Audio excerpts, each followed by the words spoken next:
Infra sector కూడా బ్రహ్మాండంగా ఉండే అవకాశాలు ఉన్నాయి. ఇన్ఫ్రా అంటే ఇంకా అన్నిటికన్నా మనం ఇండెక్స్లో ఉన్నది ఎల్ఎన్టీ, అందులో డౌట్ లేదు. సో రీసెంట్గా ఎల్ఎన్టీ కొంతమేర పెరిగింది. బట్ ఇక్కడి నుంచి ఏంటంటే గతంలో ఎలా అంటే కొంచెం ఎగ్జిక్యూషన్ ప్రాబ్లం ఉండేది. సో ఇప్పుడు ఆ ప్రాబ్లం అయితే లేదు. సో నేను కూడా ఎల్ఎన్టీ కూడా ఇక్కడ నుంచి అవుట్ పర్ఫామ్ చేసే అవకాశాలు ఉన్నాయి పెద్ద కంపెనీస్లో. ఎల్ఎన్టీ లాంటి దాన్ని 3 to 4 years కన్జర్వేటివ్ అంటే ఎక్కువ ఎక్స్పెక్టేషన్స్ అంటే 20-30% కాకుండా ఎక్స్పెక్టేషన్స్ కాకుండా కన్జర్వేటివ్ కోసం మనకి ఎల్ఎన్టీని తీసుకోమని చెప్తాను. ఇంకా చిన్న కంపెనీస్లో ఎక్కువగా ఇన్ఫ్రా మీద ఫోకస్ ఉన్న కంపెనీస్ ఏవైతే ఉంటాయో అవి కూడా మంచి రిటర్న్స్ రావడానికి అవకాశాలు ఉంటాయి. లైక్ అశోక బిల్డ్ కానివ్వండి, ఇవన్నీ కూడా రీసెంట్గా కొంత పెరిగినా కూడా వాల్యుయేషన్స్ మనకి ఇంకా అందుబాటులోనే ఉన్నాయి. తర్వాత ఇన్ఫ్రాలో మనకి లాస్ట్ ఒక 2 to 3 yearsలో జరిగింది ఏంటి అంటే చాలా కంపెనీస్ అన్నీ కూడా డెట్స్ని తగ్గించుకున్నాయి అన్నమాట. ఒకప్పుడు డెట్ అనేది చాలా ఎక్కువ ఉంది. సో ఇప్పుడు ఆ విధంగా లేదు. చాలా కంపెనీస్ అన్నీ కూడా డెట్ని తగ్గించుకున్నాయి. ఇంకోటి ఏంటంటే చాలామంది డెట్ కొంచెం ఉన్నా కూడా అవాయిడ్ చేయాలి అనుకుంటారు. అట్లా కాదండి, అది కరెక్ట్ కాదు. సో కొంచెం డెట్ ఉండడం అనేది ప్రతి కంపెనీకి డెట్ ఉంటుంది. కాకపోతే ఇన్ఫ్రా కంపెనీస్కి కొంచెం ఎక్కువగా ఉంటుందండి డెట్. సో కాబట్టి ఏంటంటే డెట్ ఉందని అవాయిడ్ చేయడం అనేది కరెక్ట్ కాదు. అయితే రీసెంట్గా దాదాపు అన్ని ఇన్ఫ్రా కంపెనీస్ డెట్ని తగ్గించుకున్నాయి. కాబట్టి ఇన్ఫ్రా కంపెనీస్లో అశోక బిల్డ్కాన్ లాంటి స్టాక్ని కూడా ఒక 3 to 4 years కోసము ప్రయత్నం చేయొచ్చండి. ఈ టైంలో ఇన్వెస్టర్స్ ఏ స్టాక్స్లో ఇన్వెస్ట్ చేస్తే భారీగా లాభాలు గడించగలుగుతారంటారు? భారీ లాభాలు అంటే మీరు ఇంతకుముందు ఒక ప్రశ్నకి ఏంటంటే కొన్ని మర్చిపోయేవి అడిగారు. తర్వాత భారీ లాభాలు అంటే భారీ లాభాలు కూడా ఇన్ఫ్రాలోనే ఉంటాయండి. అంటే ఇన్ఫ్రా అనేది హై బీటా సెక్టార్ అంటాం మనం. సో ఎప్పుడు కూడా ఏంటంటే హై బీటా సెక్టార్లు ఎలా ఉంటాయంటే మార్కెట్ పెరిగితే ఒక 5% పెరిగితే ఇవి 20%, 30% పెరగడానికి అవకాశాలు ఉంటాయి, సబ్జెక్టు పరిస్థితులు అనమాట. అదేవిధంగా మార్కెట్ పడినా కూడా ఇది ఎక్కువ పడడానికి అవకాశాలు ఉంటాయన్నమాట. అయినా సరే ఇన్ఫ్రాలోనే మనకి ఎక్కువ ఫ్యూచర్లో భారీ రిటర్న్స్ రావడానికి అవకాశం ఉంది. అదేవిధంగా కొన్ని సెక్టార్లు లైక్ లిక్కర్కి చెందిన సెక్టార్లో కూడా మనకి కన్జంప్షన్ పరంగా మన ఇండియా అనేది రానున్న రోజుల్లో లిక్కర్ కన్జంప్షన్ బాగా పెరిగే అవకాశాలు ఉన్నాయి. దాంట్లో కూడా మనకి ఎక్కువ రిటర్న్ ఆన్ ఇన్వెస్ట్మెంట్ పరంగా రావడానికి అవకాశం ఉంటుంది.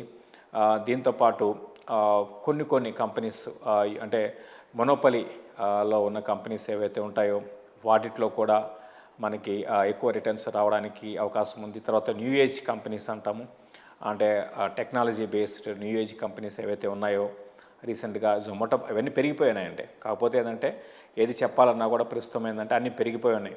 జొమాటో కానివ్వండి, అదేవిధంగా పైసా బజార్ కానివ్వండి, ఇటువంటివన్నీ కూడా బాగా పెరిగిపోయి ఉన్నాయి. బట్ ఇంకా వీటికి భవిష్యత్తు అయితే ఉంది. సో ఎక్కువ రిటర్న్స్ అని కాకుండా బట్ ఫ్యూచర్లో మంచి కరెక్షన్స్లో వీటిలో కూడా లాంగ్ టర్మ్ ఇన్వెస్ట్మెంట్కి ప్లాన్ చేసుకోవచ్చు.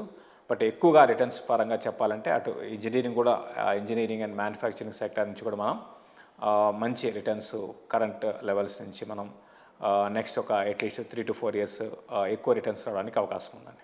ఇక డీమాట్ అకౌంట్ గురించి చూస్తే కొత్తగా వచ్చిన వాళ్ళు చాలామంది దాదాపు 10 crores మంది డీమాట్ అకౌంట్ ఓపెన్ చేశారు కదా.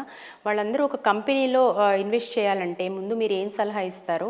ఏ పారామీటర్స్ దృష్టిలో పెట్టుకుని స్టాక్స్లో ఇన్వెస్ట్ చేయాలంటారు? కొత్తగా వచ్చిన వాళ్ళు మెజారిటీ వాళ్ళందరూ కూడా రీసెంట్గా చాలామంది స్టాక్ మార్కెట్లోకి వచ్చిన వాళ్ళందరూ కూడా ఏంటంటే వెల్త్ అందరూ కూడా దాదాపు డిమాట్ అకౌంట్ ఓపెన్ చేయడము, తర్వాత అందులో డబ్బులు వేయడము, స్టాక్స్ కొనడము, ఇది ఒక ఆపర్చునిటీ మాత్రమే, నాట్ అచీవ్మెంట్ అండి.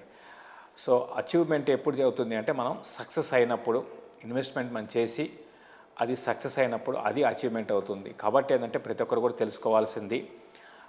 సో ఇప్పుడు ఏదైతే ప్రాసెస్ ఉందో డబ్బులు వేయడము, స్టాక్స్ కొనడం చాలా ఈజీ అనమాట. కాకపోతే ఏంటంటే డబ్బులు కూడా వస్తాయి. సో అది సస్టైన్ ఉండాలి, సస్టైన్డ్ చేసుకోవాలి. మీరు సంపాదించింది సస్టైన్ చేసుకోవాలి. తర్వాత వీటన్నిటికంటే మించి బిజినెస్ మీద మంచి అవగాహన అనేది ఉండాలన్నమాట. సో ఆ స్కిల్స్ డెవలప్ చేసుకోవాలి.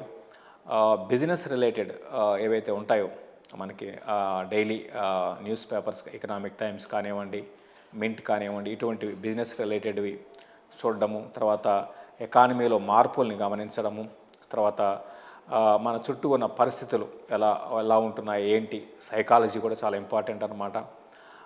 సో ఇటువంటి అంశాలన్నీ కూడా ప్రాక్టికల్ డేటాస్, అంటే ఎవరు ఏమేమి కొంటున్నారు, సో కార్లు ఎన్ని కార్లు సేల్ అయినాయి, సో అంటే ఇవన్నీ కూడా అంటే ఎకానమీకి సంబంధించిన డేటాస్, ఇది చాలా ఇంపార్టెంట్ అనమాట. అదేవిధంగా మన జీడిపి మీద అవగాహన ఉండాలి, ఇంట్రెస్ట్ రేట్స్ మీద అవగాహన ఉండాలి, ఇన్ఫ్లేషన్ మీద అవగాహన, ఇటువంటివన్నీ కూడా నాలెడ్జ్ని పెంచుకుంటూ సో పక్కా బిజినెస్ అంటే పక్కా వ్యాపారస్తుల్లాగా తయారు కావాలి. ఆ విధంగా జరిగితేనే స్టాక్ మార్కెట్లో సక్సెస్ఫుల్ ఇన్వెస్టర్ అవుతారు. మీరు గమనిస్తే గతంలో వెల్త్ క్రియేట్ చేసిన వాళ్ళందరూ కూడా లైక్ రాకేష్ జుంజన్వాలా కానివ్వండి, దమాని కానివ్వండి, డిమార్ట్ ఓనర్ దమాని కానివ్వండి, వీళ్ళందరూ కూడా చూసే విధానం వేరు, విజన్తో ఉండాలి. అంటే నెక్స్ట్ 5 ఏళ్లలో ఎటువంటి మార్పులు రాబోతున్నాయి, అది ఇంపార్టెంట్ అనమాట. ఇంకొక ఇంట్రెస్టింగ్ చెప్తాను. హెచ్డిఎఫ్సి బ్యాంకు లిస్ట్ అయింది 95 అనమాట. సో దానికంటే ముందు హెచ్డిఎఫ్సి బ్యాంకులో ఇన్వెస్ట్ చేసిందంటే లిస్టింగ్కి ముందే దమాని గారు దాంట్లో ఇన్వెస్ట్ చేశారు. అంటే ఆయన విజన్ చూడండి. ఈరోజు ప్రైవేట్ బ్యాంక్స్ ఏ విధంగా ఉన్నాయి మనకు అందరికి తెలిసిందే, ఎంత ముందుకు వెళ్తున్నాయి. సో ఆ విజన్తో ఒక 25 ఇయర్స్ బ్యాక్ ఆ విజన్తో ఆ విధంగా ఉన్నారు. అంటే నెక్స్ట్ 20 ఇయర్స్ ఏం జరుగుతుంది, ఆర్ నెక్స్ట్ 10 ఇయర్స్ ఏం జరుగుతుంది, అంటే బిజినెస్ పరంగా ఎటువంటి మార్పులు రానున్నాయి. సో ఇటువంటి వాటిని ముందుగానే ఎవరైతే ఊహించగలుగుతారో, ఊహించడం కాదు ముందు ఉండాలండి. ఇది కూడా ఇన్వెస్ట్మెంట్ అనేది ఎప్పుడు కూడా ముందు ఉండాలి. అంటే ఎక్స్పెన్సివ్ అయిపోయి అందరూ ఇంకా దాని గురించి మాట్లాడుకుంటే ఆ కంపెనీ మనం కొనడం కాదు, ఎర్లీగా ఐడెంటిఫై చేయాలి. ఎప్పుడైతే మనం ఎర్లీగా ఐడెంటిఫై చేస్తామో అప్పుడే మనకి రిస్క్ తగ్గుతుంది, రివార్డ్ పెరుగుతుంది. అంతేగాని బాగా పెరిగిపోయిన తర్వాత అందరు నోట్లో నాయిన తర్వాత మనం ఇన్వెస్ట్ చేసామనుకోండి, అక్కడి నుంచే మనకి ఆ స్టాక్ పడడం స్టార్ట్ అవుతుంది. కాబట్టి అట్లా కాదు. ఏదైనా కంపెనీని మీరు సెలెక్ట్ చేసుకున్నప్పుడు, ఆ సెక్టార్ని సెలెక్ట్ చేసుకున్నప్పుడు మీరు అది వాల్యూ పరంగా ఎంత ఉంది, మనం ఒక స్టాక్ కొంటున్నామంటే ఆ స్టాక్ మామూలుగా స్టాక్ అని కాదు, బయట మనం ఏదైనా వస్తువు కొంటుంటే ఏంటి